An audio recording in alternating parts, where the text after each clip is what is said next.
आप ये कहना चाहते हैं कृष्ण भगवान अनैतिक थे, क्यों?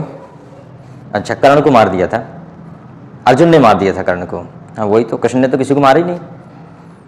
युद्ध के मैदान में जब कर्ण के पास हथियार नहीं थे और अर्जुन को आदेश दे दिया था भगवान ने कि मार दो, ये कुछ कहना चाह रहे हैं ना, एम आई राइट? अच्छा अच्छा ठीक है। तो देखिए मैं बताता हूँ कि सबसे पहली बात तो ये है कि नैतिकता क्या है। एक बार नैतिकता को समझ लें। नैतिकता का मतलब होता है इंग्लिश में मोरल, जैसे कहते हैं मोरल वैल्यू। हम कहते हैं ना हमारा नैतिक कर्तव्य है। जैसे कि मान लीजिए कोई जानवर किसी मुसीबत में फंसा है, आपने उसकी मदद कर दी। कोई व्यक्ति किसी परेशानी में है, आपने उसकी मदद कर दी।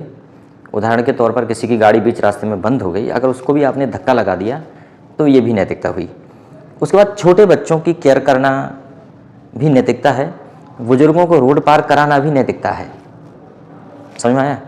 बुजुर्गों को रोड पार कराना नैतिकता है। मतलब यह है कि जिस कार्य को करने में आप सक्षम हो और जिस कार्य को करने की आपकी भावना जागृत होती है, या पूरी दुनिया आपसे जिस काम को करने की उम्मीद करती है, उस काम को करना नैतिकता है। अच्छा, नैतिकता में पैसे नहीं मिलते, ध्यान रखना, नैतिकता में पैसे नहीं मिलते। नैतिकता जब भी व्यक्ति नैतिक होता है उसके अंदर का ज़मीर जाग जाता है और तभी व्यक्ति नैतिक हो सकता है। अगर मान लीजिए एक व्यक्ति अपनी ड्यूटी ईमानदारी से निभाता है, वह भी नैतिक है। वो दूसरे शब्दों में ये कह सकते हैं कि समाज द्वारा निर्धारित नियमों का पालन करना भी एक नैतिकता हुई। उन नियमों का उल्लंघन करना ये अनैतिक हुआ।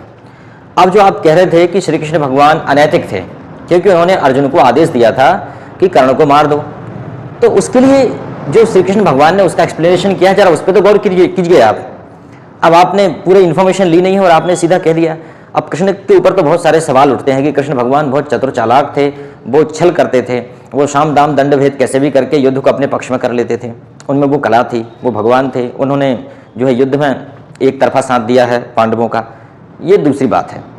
अब उन्होंने क्या कहा था, जब अर्जुन का और कर्ण का जब भयानक युद्ध चल रहा था, युद्ध के मैदान में अचानक कर्ण की गाड़ी का जो पहिया है, उसकी बग्गी का जो पहिया है वो फंस गया, जमीन की दरार में फंस गया।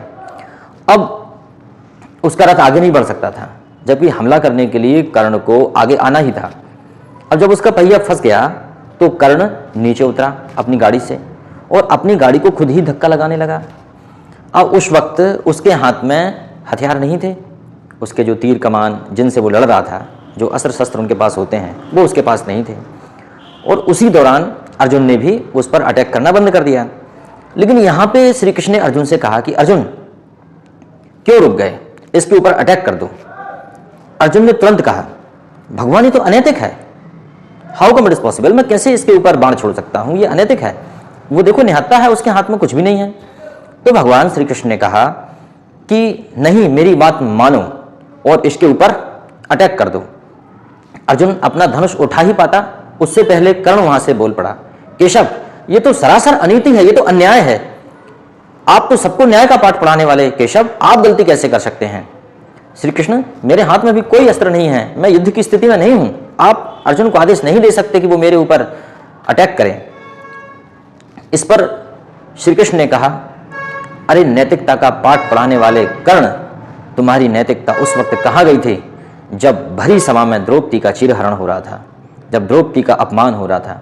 तुम वहां बैठकर बैठे बैठे ठहाके लगा रहे थे और द्रौपदी चीख चीख कर मदद के लिए पुकार रही थी और तुम जैसा योद्धा यह सब देखता रहा।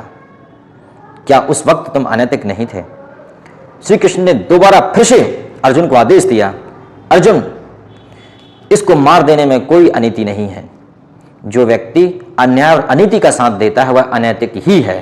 तो अर्जुन उठाओ अपना धनुष और मार दो कर्ण को।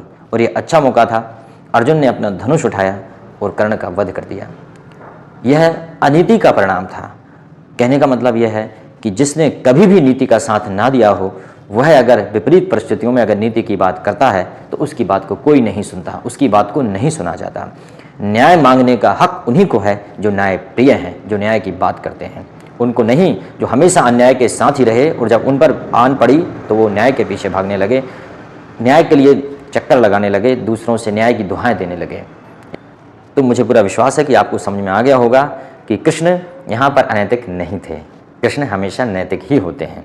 अगर अच्छा लगे तो कमेंट्स करके बताइएगा।